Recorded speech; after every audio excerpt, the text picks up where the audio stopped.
Et effectivement, je me pose aujourd'hui la question de savoir si des grands projets de ce type, en véritable coopération multilatérale, sont encore possibles.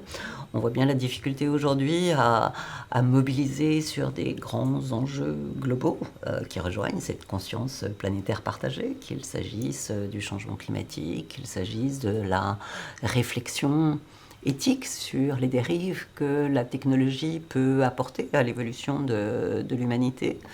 Donc ces réflexions doivent nous amener le plus possible à essayer de travailler en commun. C'est parfois pas facile sur des sujets qui sont dans l'actualité, le court terme. Et c'est là où probablement la volatilité, le court terme, doit nous obliger à regarder au-delà de l'horizon. Alors pas obligatoirement vers l'infini, mais vers un petit peu plus du long terme.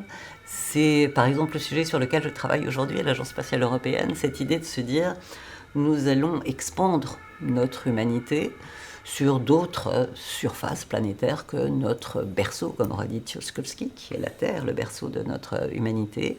Et on parle de la Lune, par exemple. Installer sur la Lune des infrastructures habitées, avec des équipages multiples. Ce qu'on appelle ici à l'Agence spatiale européenne un village lunaire, c'est-à-dire cet esprit village de le faire ensemble. Et je me rends compte de la difficulté aujourd'hui de porter un tel thème qui est celui d'une gouvernance pensée ensemble, d'un respect du bien commun, tout en respectant aussi des intérêts privés de différents interlocuteurs ou des intérêts institutionnels qui, selon les cultures, qu'elles soient chinoises, américaines, européennes, européano-russes, sont différentes. Ce sont vraiment des sujets très complexes à manipuler aujourd'hui, mais je crois qu'il faut être tenace, opiniâtre et porter ces sujets parce que c'est probablement essentiel pour qu'on ne reproduise pas des échecs ou des difficultés ou des dérives qui sont celles qu'on connaît aujourd'hui sur notre planète. Je souhaiterais aborder un dernier grand sujet qui nous touche tout particulièrement à l'EMCC, où vous parliez d'humanité, d'avoir un regard humaniste. Nous sommes depuis très longtemps engagés auprès de toutes les populations qui sont vulnérables ou en vulnérabilité. On accompagne par exemple des projets en Turquie pour favoriser l'émergence des femmes leaders, et notamment à Istanbul, un programme qui est absolument extraordinaire en coopération avec 14 entreprises internationales. On lutte contre le suicide des adolescents à Hong Kong, par exemple. On a des projets avec la Norvège, donc beaucoup de projets au niveau international. Et je sais que vous êtes marraine de plusieurs projets. Je voudrais savoir, parmi tous ces projets, ce qui vous touche, ce qui fait que vous vous engagez, ce qui fait que ça a du sens pour vous. Je vous remercie de souligner que j'essaie d'être une femme de conviction et d'engagement. C'est ça qui me fait avancer. Et effectivement, je suis présente avec beaucoup de fondations ou marraines de projets.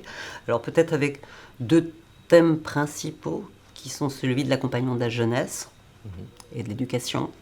Et comme vous le disiez, de cette possibilité de donner, dans le plan de la culture scientifique et technique par exemple, des clés de compréhension et d'action sur le monde, parce qu'on va être équipé avec les outils qui vont permettre d'avoir la pensée critique, la possibilité de faire soi-même sa connaissance et pas de se laisser submerger par des flux d'informations qui vont arriver dont on ne sait pas trop la provenance par ailleurs.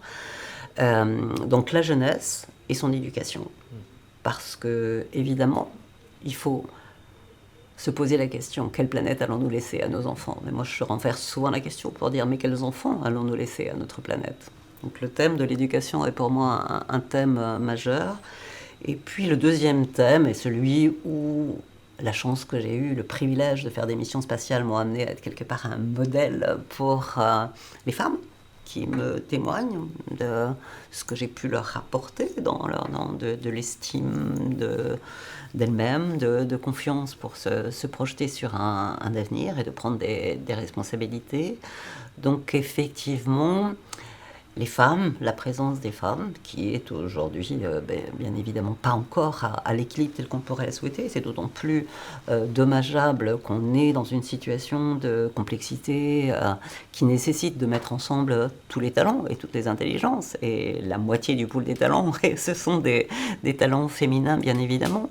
Ce sont des talents qui ont des façons d'agir, de penser différentes, donc qui permettent d'enrichir par cette diversité. Donc je suis beaucoup aussi sur ces sujets-là, et je pense que c'est essentiel, mais une diversité qui n'est pas simplement la diversité de genre. J'ai eu la chance de vivre des environnements particuliers où j'ai rencontré la diversité des métiers, des backgrounds. Quand on est astronaute, on peut être un astronaute scientifique, on peut être un astronaute pilote d'essai, pilote de bombardier de l'Union soviétique, on peut être un géophysicien tout autant qu'un ingénieur de l'aéronautique, donc des diversités de métiers, des diversités d'âge aussi, entre les astronautes vétérans qui ont déjà 5 missions spatiales et qui accompagnent les jeunes rookies, donc c'est la première mission. Donc cette diversité de l'intergénérationnel est quelque chose que j'ai beaucoup vécu. Et donc, pour moi, cette diversité, c'est très large quand j'évoque la diversité.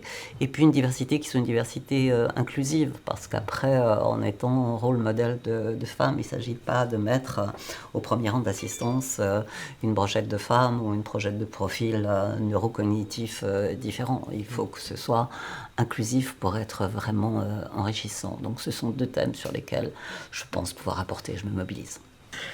J'ai vraiment hâte de découvrir ce que vous allez nous partager à l'occasion du colloque en mars 2020. Et vous remercions encore beaucoup pour cet accueil généreux, cette ouverture d'esprit, cette envie de partager, de nous faire vivre vos expériences et vos rêves.